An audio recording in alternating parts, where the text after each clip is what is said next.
మీరు ఒక wrong relationship లో ఉన్నప్పుడు అదే పర్సన్ తోనే పెళ్లి కావాలని మీరు దేవుడిని మొక్కుకుంటున్నప్పుడు ఆ దేవుడు మీకు ఒక హింట్ ఇస్తాడు, లేదు ఆ పర్సన్ నీకు కరెక్ట్ కాదు, వాళ్ళని వదిలేస్తాయని. కానీ మీరేం చేస్తారు, లేదు లేదు నాకు అదే పర్సన్ కావాలి, అదే పర్సన్ తోనే పెళ్లి కావాలి అని రోజు దేవుడిని మొక్కుకుంటూనే ఉంటారు. లాస్ట్ లో ఆ దేవుడు ఏం చేస్తాడో తెలుసా, మీరు ప్రేమించిన అదే పర్సన్ మిమ్మల్ని బాధ పెట్టేలా చేసి వాళ్ళంతటికి వాళ్ళే మిమ్మల్ని వదిలేసి వెళ్లిపోయేలా చేస్తాడు. అంటే మీ లైఫ్ నుంచి ఒకరు వెళ్లిపోతున్నారు అంటే అది దేవుడి డిసిషన్.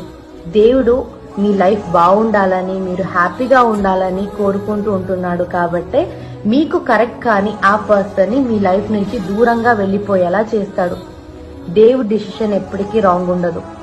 మిమ్మల్ని హ్యాపీగా ఉంచడానికి, మిమ్మల్ని బాగా చూసుకోవడానికి ఇంకొక పర్సన్ ని మీ లైఫ్ లోకి తీసుకొస్తాడు. అప్పటిదాకా వెయిట్ చేయండి. జరిగేదాన్ని మన మంచికి అని కోరుకోండి.